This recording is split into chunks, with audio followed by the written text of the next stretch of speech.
Hello, hello, hello. Welcome to the Simply Together show. It is a little bit grey. What the hell was that we had from, what, Sunday or Saturday? It was crazy. Tornado. Mini tornado, that was the sudden, Yeah, it was crazy. And That flooding was just still. something. Flooding is still out there. There is still a problem with flooding, people. Yeah. Be careful around Luton. Are the floods? I know we had a lot of rain. I get that. Understand that. Is it because the council hasn't sorted out the drains? Is that what it is? Do we need to be? I think this one, to be fair, I think this one was exceptional. To be sincere, personally, we could do with having better drains, but I think this amount of rain in this short space of time, and it was persistent as well, wasn't it? Because we had it all Sunday morning, and then it returned before you could recover. It was back again all Sunday night through to Monday morning. That was exceptional. Notwithstanding, we've been banging on about climate change for so many years now. What are we doing? You know. Well, we're not unblocking our drains before we get torrential rain. Clearly, I don't know. Yeah, there might be something to do with a gully machine that would go round and empty out the drains. It doesn't actually now belong to Luton Borough Council, but I didn't tell you that. Well, okay. It's outsourced.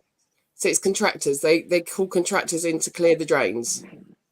Oh, right. Okay. So where we haven't had a lot of rain, it might have been okay. But with the River Lee and not being cleared out properly, so there's a lot of... I'd already seen that there was a lot of reeds. So the River Lee is running slow, so it makes duckweed. So the water that we had hasn't drained through the River Lee properly. So that's where you got the River Lee bursting its banks. And also the drains in certain areas haven't been cleaned out properly because it's not the council-owned machine that would go around and clear the drains. Wow. So in other words, I was uncharacteristically generous. Okay. But anyway, so we've had a load of rain, absolute load of rain, and some poor people. They've been flooded, their houses, their shops, you know. So, Dunstable, under that bridge, floods every year, every single year, always floods. Why are you driving your van through there or your car through there? Why are you even doing that? I don't understand that. Why, as you know, you're sat in all of this rain and you see all that water there. Why are you thinking, I'm going to get my car through there? Maybe they're new people. Maybe they're people who have only just moved to Dunstable. Yeah, but if you see all that water, do you drive through it? Oh, no. I'll wait and see what happens to the car in front of me and then I'll make a decision. And quite a lot of people don't actually know how to drive through those kind of water, those kind of ford or anything. Because that one was kind of ridiculous because the water was high. It was literally up to the back middle of the little van. So that one, no amount of skill is getting you anywhere. The people that I was having coming the opposite way to me, you had the usual people that knew how to drive in that kind of water, drive through those puddles, steady speed. Then you had some of the idiots that were driving through opposite me at speed. So I was then getting completely washed over my car. Yeah, you just got people that don't know how to drive in some of these conditions. I'm not taking my little car in that water. Do you know, I don't even think I'd come out alive. We'd both be drowned in that water because that water was just so high. Not that I'm going to do that because I wouldn't do that, but that in Dunstable, I think that would cover my car. I've only got a little car. That was, and it was a very, very strange place where that was. But Central Beds Council have got all that all cleared up really quite easily, and then Luton has still got big drainage problems. Yeah, but that's because they've got to outsource it now, haven't they? And they've got to find the money for that, and they hadn't planned that because they didn't know we were going to have a mini tornado. That much rain, yeah. You know, so yeah, let's not tell them about themselves on here. So anyway, how are you doing, Shep? I'm good, thank you. I am now just recovering from a long weekend of talking on the stand at the Ollie Foundation, because we had, unfortunately, it was a bit of a washout on the Sunday, but no, it was good. We did raise a lot of money for the Ollie Foundation and for Youth Talk, which is a Hertfordshire-based charity, specifically for the kids to self-refer into counselling services. So yeah, Fantastic. the two of us together got together, and we did at a pub on the Saturday. It was a dog show, and on the Sunday it was a beer festival and an auction. So yeah, it was good. Check you out. Nikkei, how are you doing? All good, thank you. All good. We had our club match on Sunday, which was really good. I did make a little bit of it wasn't just me, because I had an area that I was officiating in, and we made a little bit of a mistake, which meant we ended up having to take a medal off a young girl who was very upset. But you know what? Kudos to the girl, because I saw her afterwards. I said, so if you see me at the next competition, will we still be friends? And she was like, yeah. Nice big smile. I was really proud of her. I thought, oh, no, that was awful. I felt so bad. But no, other than that, it was a really, really good day. We won the shield back, yes. Yeah. And Monday morning, the first day since I've gone into my work full time, that I actually didn't go out because of the rain. So yes, all very good. Very, very good. Thank you. What about you, Miss Cecile? I'm okay. I've got a hospital appointment when we finish here. I'm going to have an ultrasound guided injection. Oh wow. Right. So that alone was like, right, okay, that does not sound like it's going to be nice. And then when the letter came, it's an ultrasound steroid guided injection. They hurt like hell. So now I'm just like, what the? And in the letter, it says that for 2 weeks after, the pain is most probably going to be more than the pain that you originally have. And then after the 2 weeks, that will settle down. What the F words that came out of my mouth are still coming out of my mouth. What the hell? So I'm going to have pain whilst they do it. Then the pain that I would normally have is going to be tenfold for the next 2 weeks, and then it will settle down. Oh dear. Hopefully it's that you may have, not that you're gonna have. No, it says it. May. But it kind of feels like, yeah, it does say May, but well, I know it's going to be me, because if anyone's going to have it, it's going to be me. Well, we'll see, because they want to do it the other side as well. And if this one is not good, then I ain't going to do the other one. Yeah. No. And they may give you local anaesthetic. I will be asking for it. I think when you flail your arms around a couple of times, they'll realise they have to give it to you. Anyone in Luton and Dunstable, if you're actually then hearing a load of swearing later. Yeah, because it won't be screaming, I'll be swearing. So if you hear a lot of swearing and stuff like that, just think, that's Cecile, she's at the L&D, and it will stop in about half an hour. Yeah. Oh God. And my sidekick, who's usually with me on these things, is on bloody holiday. What? Why? Oh. Why? So yes, Remy normally comes with me. Yes, I am a wuss. Actually, I'm not a wuss. Remy normally comes with me, talks me through these things, and it's fine. She's in Mallorca. Oh. Seriously. Anyway, other than that, I'm fine. I am fine. So we have got 2 different videos to show today. The first one is which one are you doing first? Do you want to do Veronica's first? Yeah. So So tell us about that then. So that's not the one I was going to do. What's this one? I'm going to put the ticker scrolling across the bottom for all the information, but it's in our comments as well. She has got another one of her amazing fibroid, hysterectomy and beyond talks. Last one she did was an in-person, so we're back to then having a Zoom.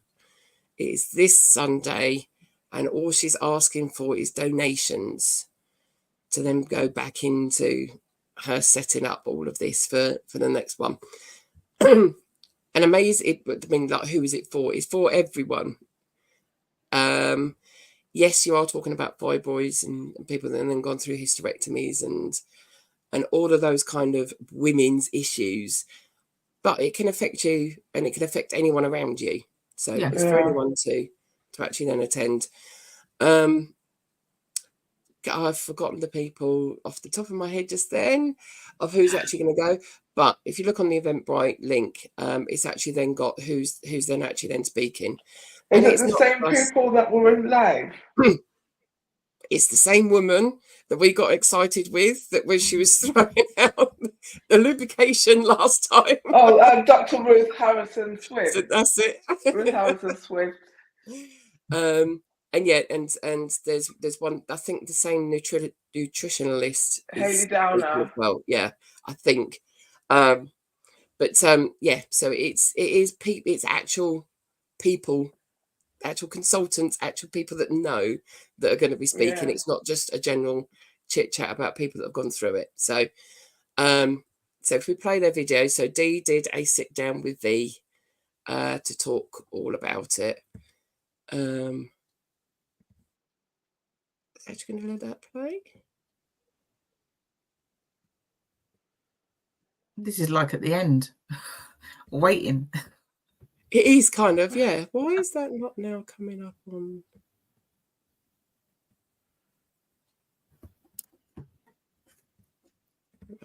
What's going on? It's trying to.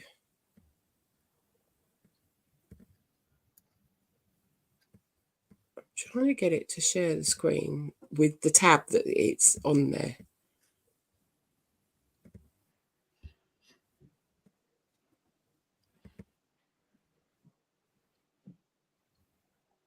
Should we talk amongst ourselves?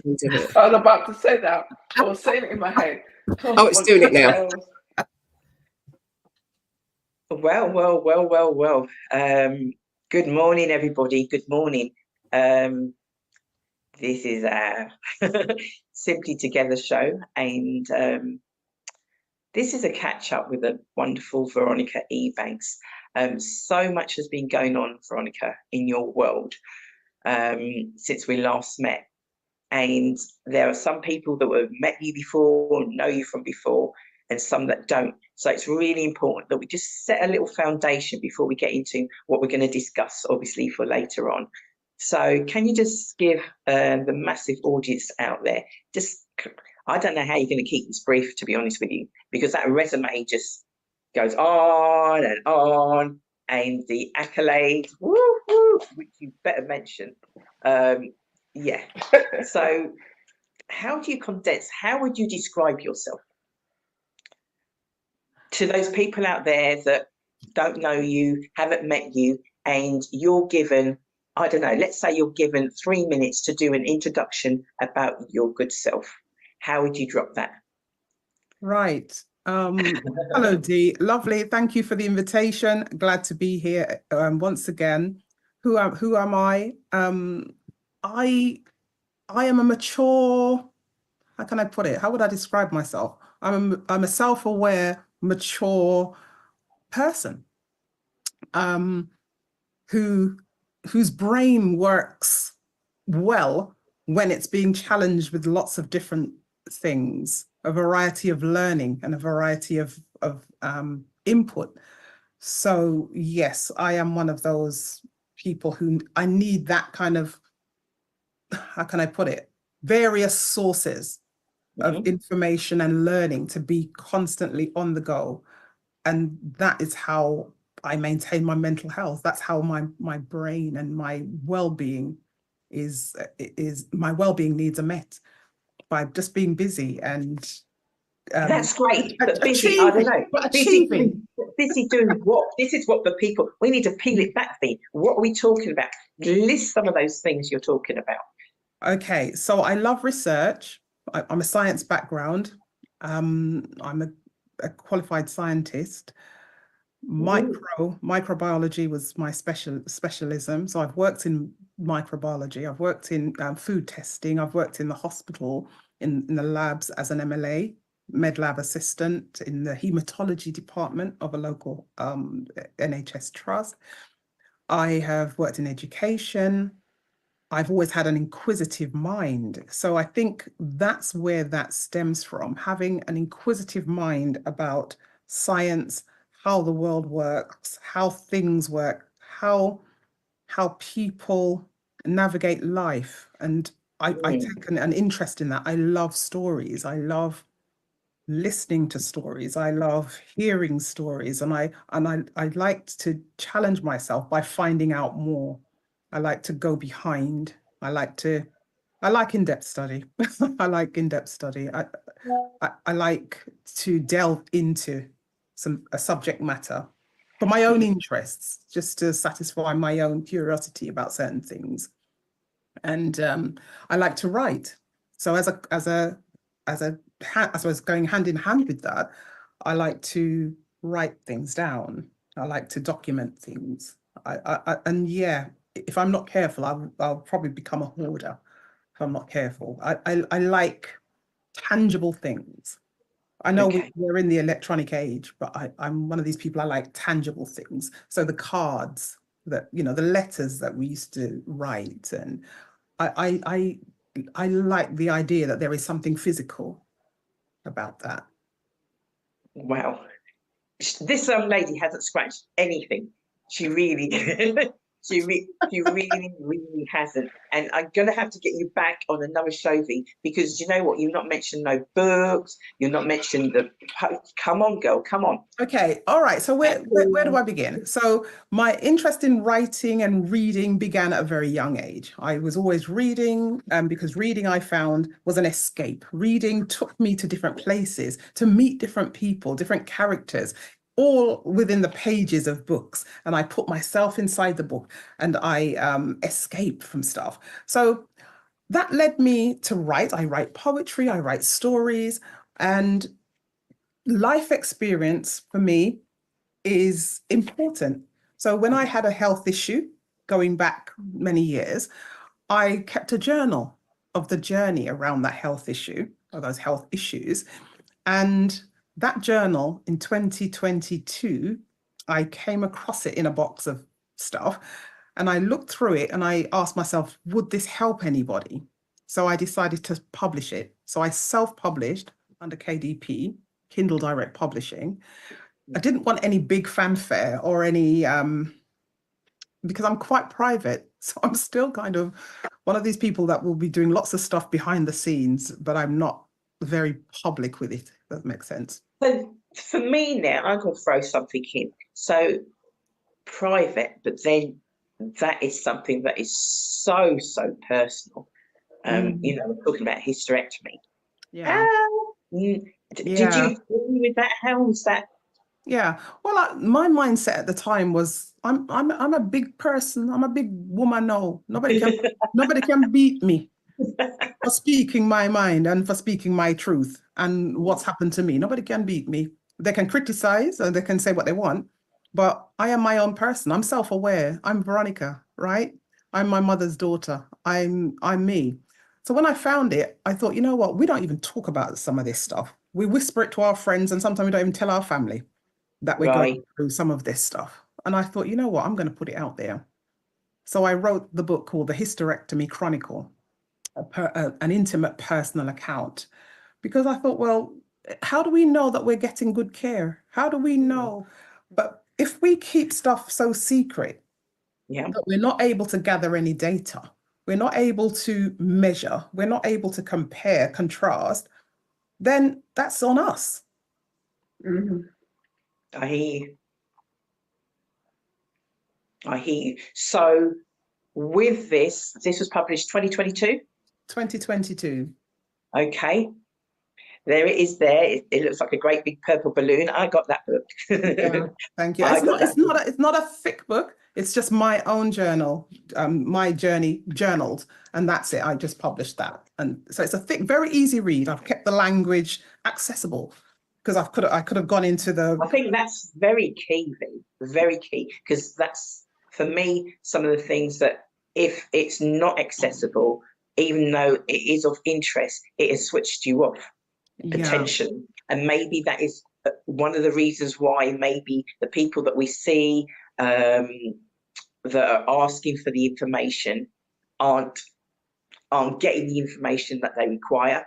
So what you're doing is absolutely amazing. So you wrote the book, and then following on from that and the feedback, because I was there at the launch, what's happened? Well, from the launch, people were asking, well, where do we go from this? And the launch was great because the launch wasn't just me sitting there signing books and smiling. It was a case of let's bring in. I brought a panel in. You know, you were the moderator, you were the facilitator on the evening. So it was a case of wanting to have information and get information out to share, to start the dialogue, to lift the lid. I keep using that phrase, lifting the lid. Some people say lifting the veil. Some people say opening the curtains on. But it was lifting the lid on often subjects that are often treated as taboo that we rarely speak about openly. Menopause is fantastic now because boardrooms, menopause is now being discussed in boardrooms. The government has paid attention, and there's now guidance around it. All right, for corporates.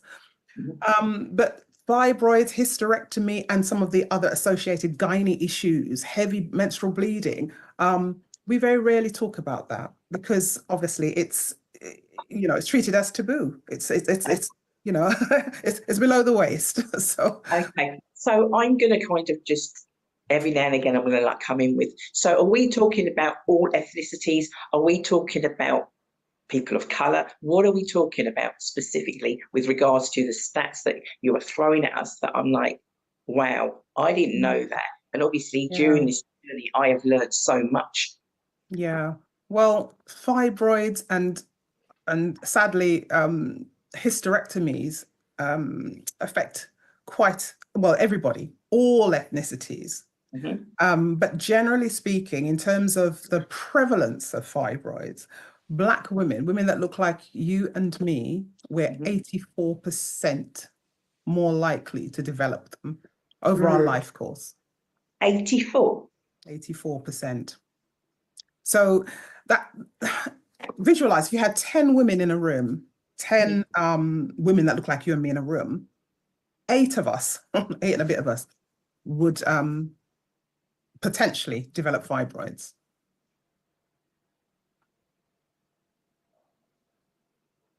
Let that sink in. That is a phenomenal. I'm not saying that you're not correct, Vee. Are these statistics, is this information out there for me to go and research, and it's going to tell me what you're telling me? Yeah. The 84% came from an American study that American publication that I read, I think last year in 2023.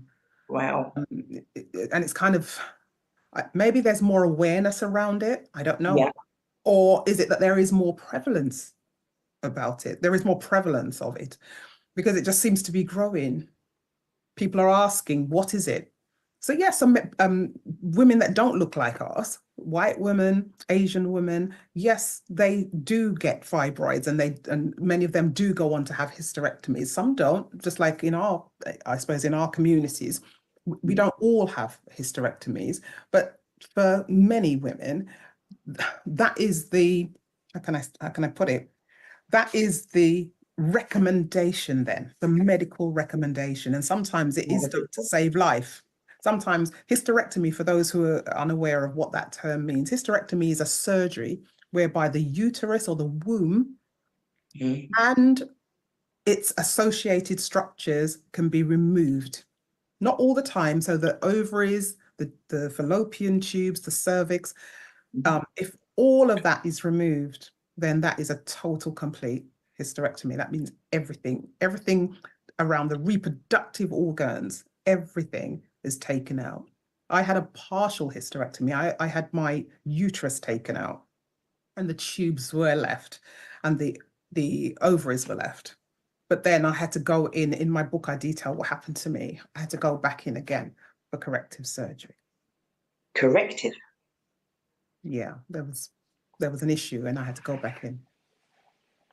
Sadly. Oh my gosh, so much. I mean, this is something that, I mean, we've only got, as you know, a short period of time, and at the end of the day, it's a case of there is events that you have started since obviously you've published your book, and the reason you're doing them is you found that there is a need, and the more times you do things, whether it be the in-person event or what's coming up this weekend, which obviously we're going to talk about now, and more people are talking to each other, my gosh, it is humongous, isn't it?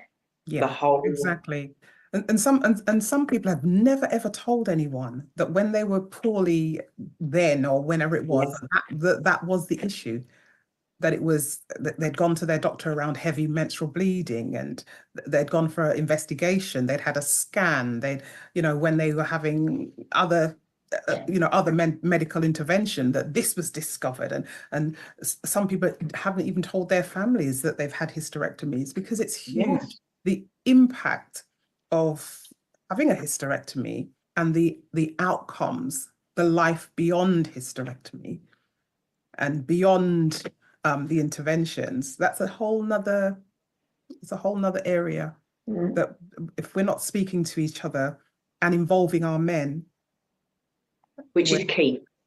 It is vital that information and education around these matters gets out there, because these issues affect the world of work. Not only affects the individual, it impacts on the individual, but it impacts on families. It impacts on social relationships. It impacts on work relationships. Yes, education. It affects, the impact is far reaching.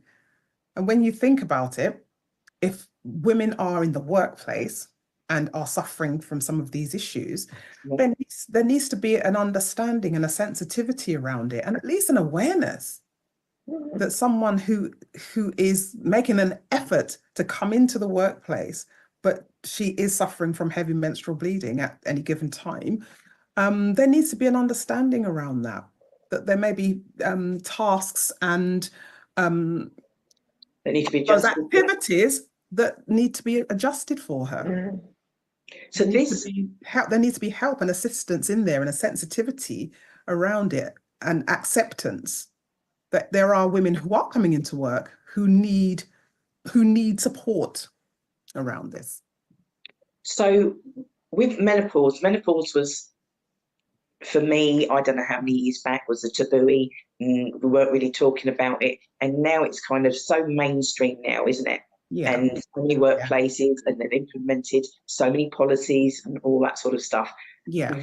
Is this not, for me, this needs to be exactly the same, as in, like, right, workplaces, the government need to be speaking about it, and just all of the things that have been implemented for menopause. This is the sort of thing that should be happening with regards to, hysterectomies and all of that kind of gynae kind of side of things.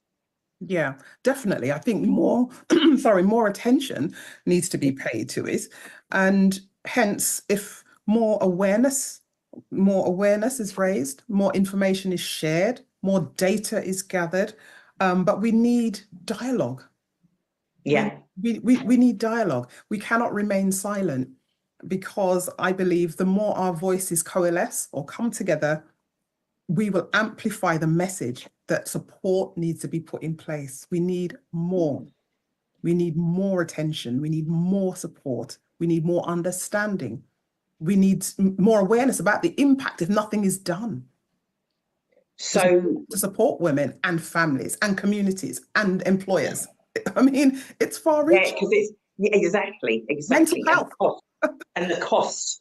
The Yeah, cost. The bottom line, there's always, whatever it is, there is a cost. So in terms of like hospitals and doctors and all that sort of stuff, menopause didn't really, and now they're having to talk about, they're having to. is because it's been pushed. So how can we... By high-profile voices. It took high-profile individuals to kind of stand up and say what they said for action to be taken. So I'm not saying that you're the only one, but you're the only one that I know that is seriously beating this drum beat. So please tell us, you published the book. I know you've done 2 in-person conferences now. Yes. And an online last year. And what have you got coming up this weekend?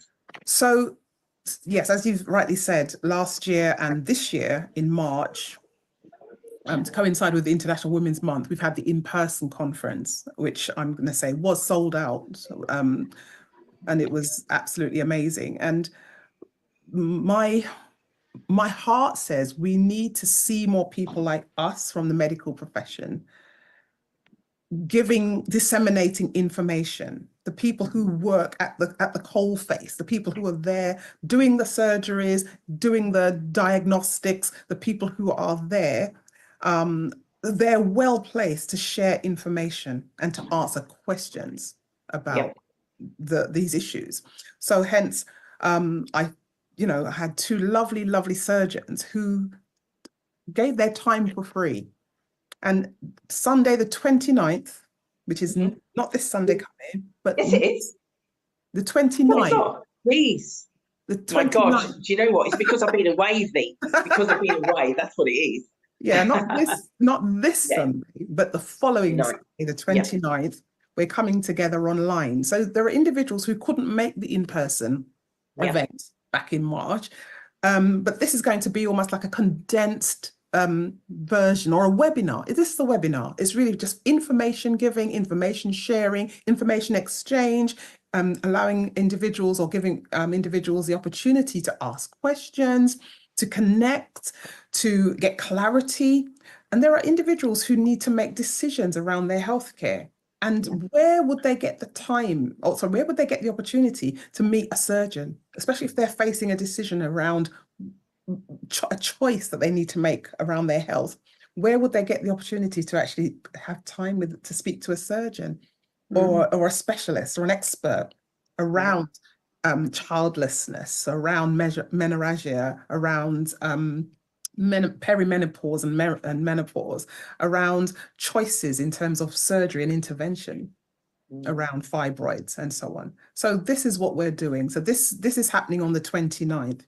It is by donation. So you can donate what you like, donate what you can, and join.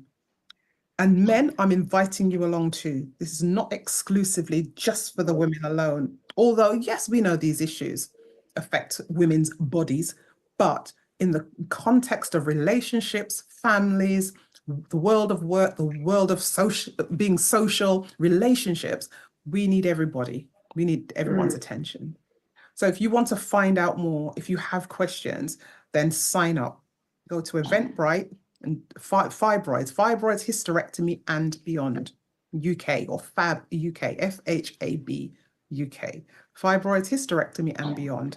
You type that in, what we need to know, 2024, it will come up, and donate something and join. Register and join. Wow. We look forward to seeing you on the Sunday.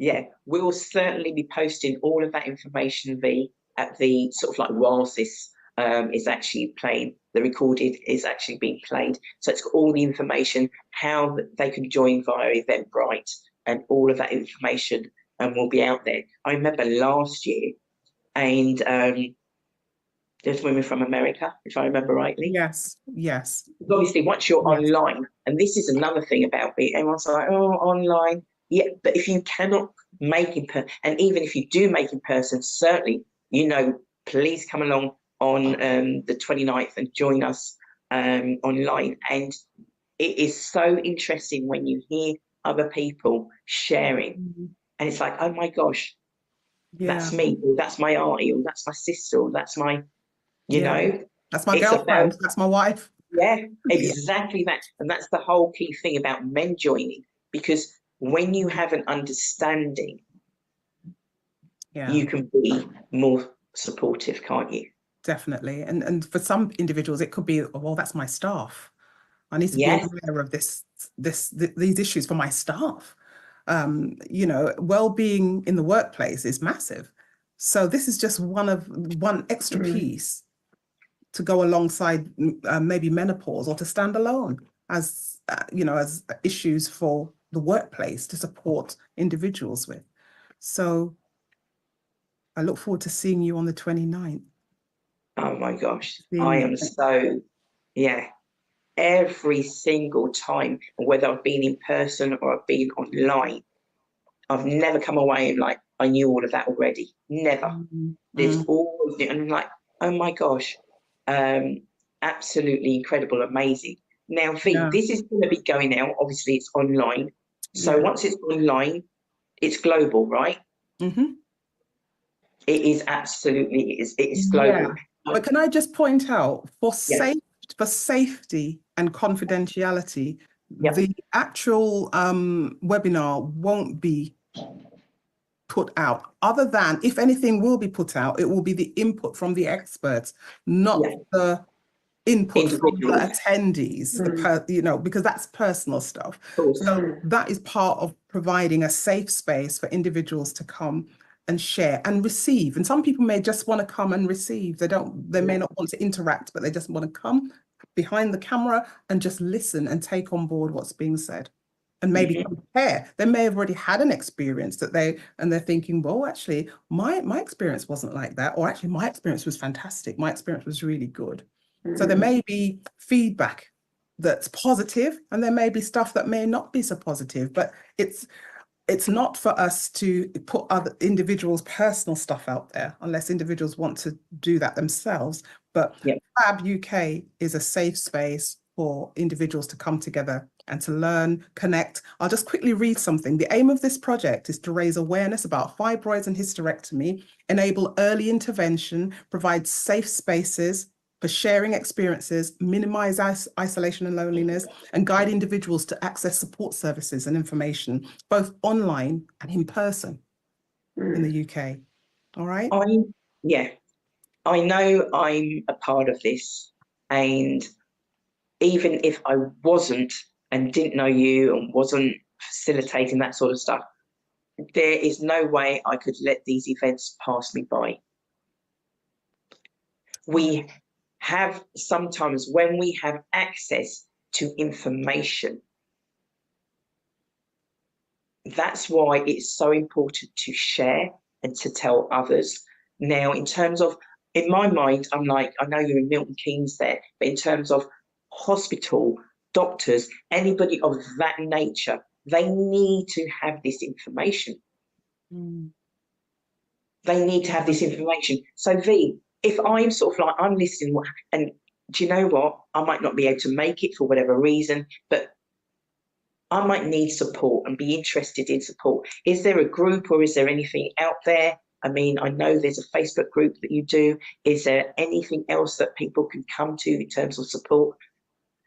Well, I know there is another Facebook group called, I think it's called Hysterectomy UK, a Facebook group. I joined that, I think, year before last or 2 years ago, which offer information and support, very good support. Individuals share their experiences in there and ask questions. And it's a really, from what I can see, it's a very, very good group. That's Hysterectomy UK. Again, if you wanted to ask at your ask your GP and at your local hospital when you're going in for your appointments, some areas have local support groups around menopause, and some hospitals offer, or some areas offer women's hubs, whereby you can access, women's hubs. So sometimes they're linked to the hospital, sometimes they're linked to other community entities, but there is support out there. But sometimes there's conditions, like you have to be linked to a certain surgery, or you have to live in a certain area, and so on. So all I'm saying is we need more. Whatever there is now, it's still not enough. Not enough. Can we just finish with, because I know we can talk, we can talk, but we want people to attend the online seminar on the 29th of September. Can you confirm firstly the time that is on, Vee? Yeah, that's starting on Sunday the 29th at 6 p.m. 6 p.m. Yes, to 8:30. 6 till 8:30. Yeah, 6 till 8:30. And we're hoping to have our experts with us. So Ruth Harrison Swift, surgeon Dr. Loretta Odware Ogbara Akor, surgeon Dr. Eki Amovon, hormonal specialist, hormonal and nutritional specialist, Hayley Down, childlessness and infertility support grief advocate, Yvonne John, and have I missed anybody out? I think that's our 5 speakers, and yourself, and I'll be there. Wow. And everyone in the group, every one of our speakers has personal experience as well to share. They've got their own stories to share. All right. Absolutely incredible. We're all empathetic, we're experienced, and we know what we're talking about because we've been there, and we can offer support. Okay. And signpost if necessary. That's just it, isn't it? And we can't do any of those things if you hadn't sort of like decided to publish a book and then be going out there. And I know I'd want to be asking, is there going to be another conference next year? What are you doing? 2025, there is definitely going to be another in-person conference. We're hoping to make it bigger, but obviously everything depends on funding. Everything depends on funding. It'll be in person again. We want to keep it local. We want to keep it kind of in the Midlands, in the Milton Keynes, for accessibility reasons, near the station, not too far from. And yeah, so look out for 2020 information around the in-person 2025. I can't really say much more. Can't really say much more. People want to kind of, because listen, and you know what, whatever my circumstances might be, but I want to support what you're doing because I think it's absolutely incredible. So how can they get in touch with you? How can they get in touch with you? They might want to sponsor, I don't know. Yeah, right. Well, to be honest with you, we would welcome financial sponsors because so far this is a labor of love, and we have obviously funded ourselves out of, I'm not going to say, I'm going to use a phrase, but I'm not going to use that phrase. But we've, yeah, it kind of involves robbing, but I won't. I hear that one. I won't do that. But if anyone out there is interested in sponsoring this work financially, which is really the bulk of the support that we would need, pay for the venue costs, because having, if we want a nice venue, soft seats, not hard chairs, we want a nice venue, comfortable with working toilets. It costs. It does cost. So if anyone is interested in funding us, we have had one offer of partial finance, which will be great, and I'm really, really grateful for that. But you can email me at Ebanks, Vebanks Vebanks6, the numeral 6, at iCloud.com. So that's Vebanks6 at iCloud.com. And let me know how you can help us. Also as well, Vee. I know you're a busy woman and there's still things to do for next week. So thank you so much for taking the time out. And we will, well, I'm going to see you next week anyway, but we'll catch up soon. And we'll update all the guys on the Simply Together show. So for now, thank you very much, Vee. Thank you. Thanks for having me. Take care. Thanks. Bye-bye. Bye-bye. Wow. Wow. He's got such a lovely voice. So we've all, the 3 of us that are on here today, have been to the in-person, most probably also done the online one as well. I did the online last year, Yeah. And so I did the in-person this year and took lots of things from it, lots of things. But one of the things that really stuck in my head, and it just hasn't gone, is that I think it was Hayley that said it. periods are not supposed to be painful. Yes, yeah. And I sat there and I just thought, what are you talking about? Yeah. What do you mean? And she said, periods are not supposed to be painful. Now, I'm of an age, I don't have them anymore. I am lucky. But for all of those years, where have we been told that that's how it's supposed to be? Is that the medical profession tells us they're supposed to be like that? Is that just what we've been told when you get told sexual health and all of that lot? I thought they were supposed to be like that. And she said they're not. And if they are, you need to go and talk to somebody. That blew my mind, literally blew my mind, because I was just not aware of that. Yeah. So Sunday, 29th of September, 6 o'clock till 8:30, Fibroids, Hysterectomy and Beyond UK. So just go on to Eventbrite, pay a donation. It's going to be money worth spent, because it's fantastic. It is absolutely fantastic. And you've got all of those people there that are involved. And yeah, it's brilliant. So get yourself, because you don't even have to leave your house. Sit on your sofa with your snacks and listen to what they're saying. And you don't have to get involved if you don't want to. You can just listen, as Vee said, or you can participate. So we now have got another video to show. So anybody who has been listening to us or watched us for the last 3 years, we're doing this 3 years. Yes. Anybody who has seen me knows that if I then have somebody on or something on with somebody that I know, I get very, it's very like, oh, these are my people. So this young lady that we are going to show the video of in just a minute, her dad is my childhood friend. Their family and our family, his mum and my mum were best friends. His dad and my dad were best friends. We have been with that family since day dot. So this is his daughter. So it's very, very personal, very personal. And shall I do the little bit of blurb first? Yes. Do a little bit of blurb, yeah. That explains it, because it goes straight into it, yeah. We're just going to show you the video from Sasha. Sasha is 23, graduated from Erdang Academy, if I've said that right, not quite sure, and studied musical theatre. Before she was diagnosed, she was auditioning for musicals, also worked in hospitality. There's also a commercial on the telly that she's in right now. I'll think of it, what it is. Or if you're watching Sasha, can you tell me what can you tell me what the commercial is, please? Her diagnosis was super sudden.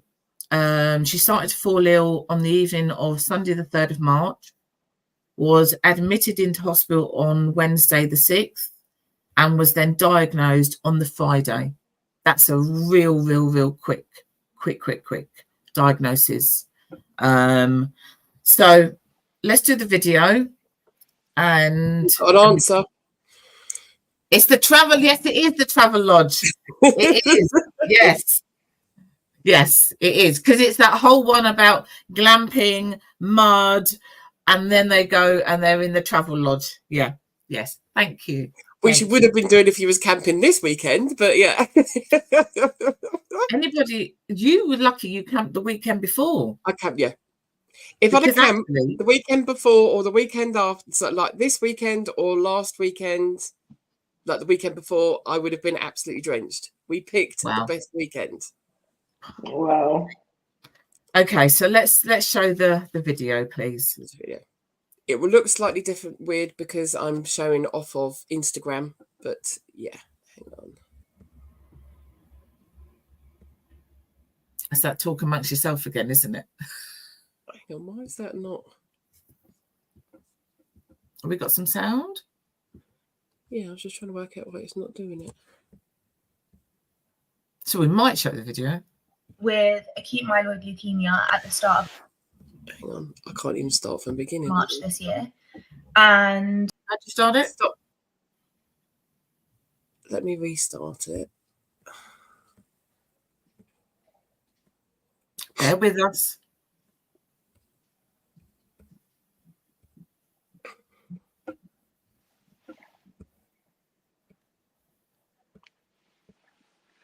Right. Again.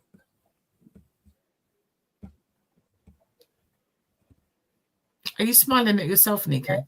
So I just thought I would just take the time to talk about my life and my journey over the past 6 months, and also to raise some awareness about what people can do to help those who suffer with leukemia and different types of blood cancers. So I got diagnosed with acute myeloid leukemia at the start of March this year, and it was all really sudden, wasn't expected, and started my first treatment of chemo straight away. But due to the genetic mutation of the leukemia cells that I have, they can't be treated just from chemo to give me the best chance of survival and staying in remission, and to prevent it from coming back. I was recommended to have a stem cell transplant. So when looking for a donor, there are 12 genetic things, I don't know the proper medical term, that they like the donor to have matched with you. They say 12 is also 10 out of 12 is also completely fine. The best chance is a sibling, but I'm an only child, so that wasn't an option. So they then went and looked and input like my details and everything on the donor registry through Anthony Nolan, and it searches basically worldwide, all of the registries worldwide, and try to find an unrelated donor with as many possible matches that way. And these matches then need to pass like a medical examination, and also because it's completely voluntary, they're in charge of when they choose to donate or when they can take their medical, things like that. They can't be forced into anything. They can also choose to withdraw or choose not to donate anymore. So it's completely up to them, which is kind of scary, knowing that my life is in someone else's hands and I can't do anything about it. But that's the best way for me to move forward. So my transplant was initially meant to be in June, and it's now been pushed back for various reasons. And we're currently still awaiting confirmation from a donor and when they can do, and if they pass their medical. So I'm not 100% sure when it's going to happen. But the reason why I wanted to talk about the donor process was because I wanted to try and raise awareness to it and try and encourage people, or whoever I can, to consider it. You're also not committing to anything. As I said, you're free to drop out. And it's completely up to you, up to your schedule, if you do get called up to be a donor, and it's completely voluntary. I also want to try and encourage people of colour to sign up to the donor registry, because there is a significant lack of donors that are of colour. Most of the time, to get the genetic matches, people of colour need a person of colour to be their donor, meaning that people of colour that suffer with leukemia and blood cancers and diseases that require a stem cell transplant, they often struggle to find a match.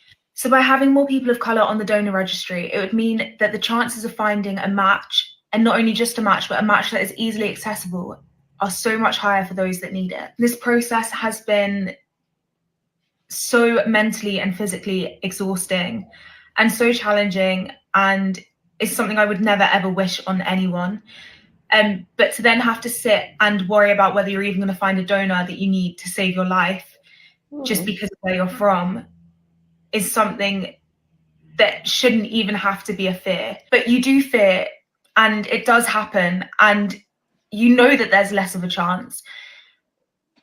So I just really encourage you, anyone and everyone, if you can, to sign up to the donor registry and possibly help save someone's life. So it's World Leukemia Day today, so I just thought I would take the time to talk about We're going to play it twice. Yeah, you didn't want to stop then. No. So, at some point, when Sasha is well enough we will be having her on the show, so that she can come and talk to us, tell us how things are, etc., etc. But I know that she's there watching. So, is there any update, Sasha, with regards to the waiting list for you? Do you know anything more? It's quite interesting, isn't it? It's quite often when we have these kind of things happening, there's always a call out for people of colour to sign up, because I don't know why people don't necessarily sign up.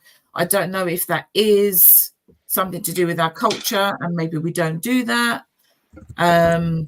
Not sure, but we need people to be signing up, to be having a test, to see if they can then help. Yeah.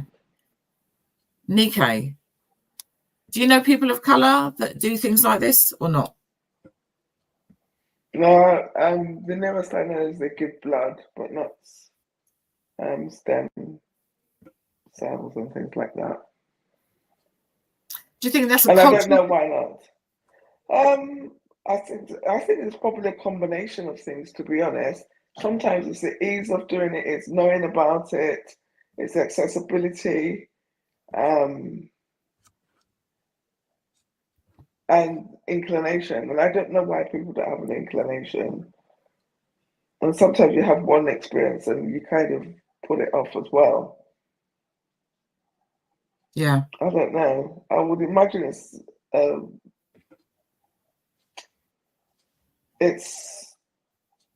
must be many reasons. I mean, I couldn't tell you why I'm not on the donor. I couldn't. It's not that I don't think it's a good idea. I just haven't done it. I wonder if that's partly also because we don't necessarily know many people who have had that diagnosis to then, you know, so you can have a diagnosis and be treated with chemo and things like this, but to then need a transplant, sometimes it's around, if you don't know people who have needed a transplant, it doesn't then enter your head to go and do that.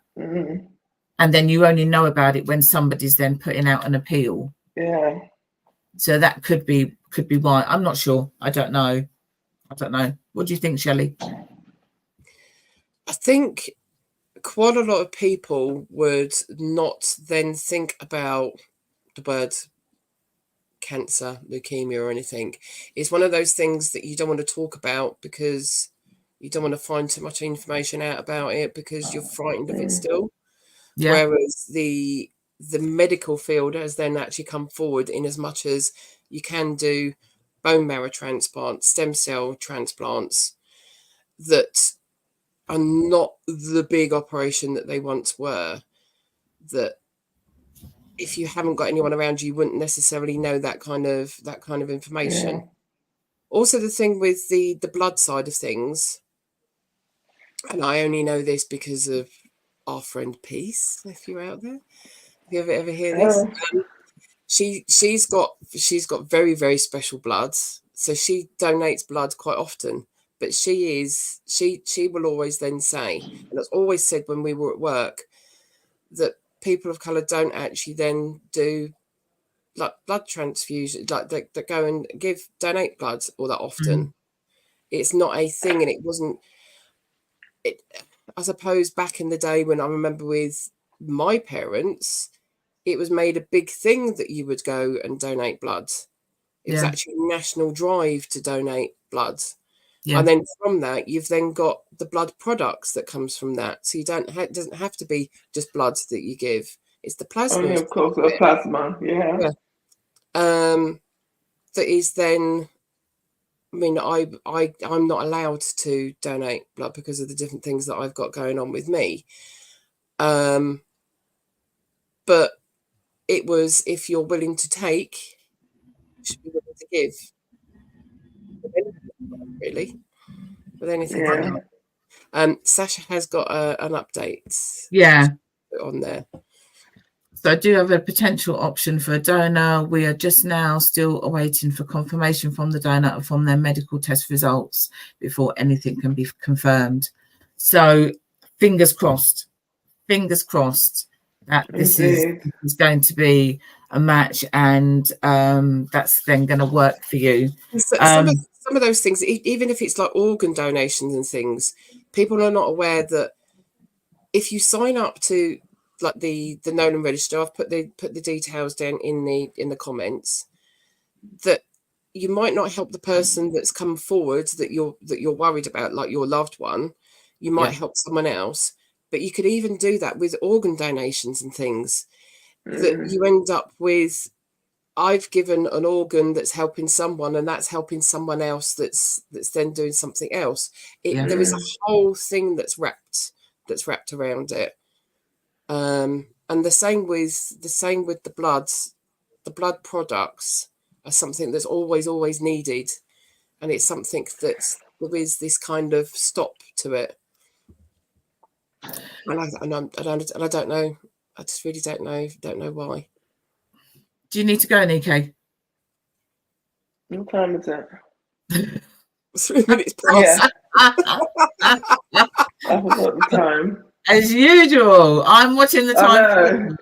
I know. Just when I saw somebody go by, I just thought, oh, it must be 1 o'clock, because they nearly almost go to lunch. Exactly. You can tell the time by them. So my brother gives blood and has done for many, many years. I did a few times, and then they told me not to bother, because my veins are so deep that it was taking such an amount of time to even just try and find a vein. So I kind of then just thought, yes, I don't have to, because just too much. It was just too much of a problem. I did register, to be fair. I did register that day when we were at that park that was where the event was rained off, at Munya's event. The blood donor people were there, and I did register. And I have not just been available every time it calls, so I feel really bad now. But you could just go and make your own appointment. Yeah. But not going to hold you to that, okay? Because it's not I about... think I should hold myself to it. Yes. At least contact them. Them. But as we're wrapping up the show today, I know Sasha, and there's many people out there that know Sasha as well, and this has been a journey, an absolute journey for her. And there's people out there that could help, not necessarily for Sasha, but like you said, for other people as well. It might be that actually you just go and get the test and you are a match, but maybe for somebody else, all of that. It's worth having a look at. And again, just that plea for people of black and brown skin, please just have a think about it. Go on the website, have a look. Anthony Nolan's trust, that has been around for years. I mean, I remember that appeal then, and that's got to be 40 years ago, maybe, or more. Probably about, That's a long time ago. So even if you just go and do a bit of research and just see what it is, what they need, and what you could then possibly help with, that's always a start. So, like I said, we will definitely get it back to their 50th birthday. 50 years ago. Wow. That's a long time. 2nd of December 2021, Anthony Nolan would have celebrated his 50th birthday. Wow. And it was then launched. First stem cell register was born was 1974. Gosh, I remember that on the TV and everything. Then his name is the name. If you are of a certain age, that's a name that you will know, because there was such a big drive to try and help him. So wow, 50 years. So as I said, we will get Sasha on when Sasha's well. We will get Sasha on. And then if there's any questions, anybody got any questions about it, just drop us a line. I can always ask her. And there's no question is a stupid question. Just ask, or just go on the website yourself and have a look. yeah, so I'm going to leave that there. We'll be back next week. Yeah. 12 o'clock, as usual. Have a good week, and it's still dry for now. Hopefully it stays this way now. Fingers crossed. Yeah. Fingers crossed. Fingers crossed. See you all next week. All right then. Thank you. Bye. He's not gonna do it. He's not gonna do it. No, he's not doing it.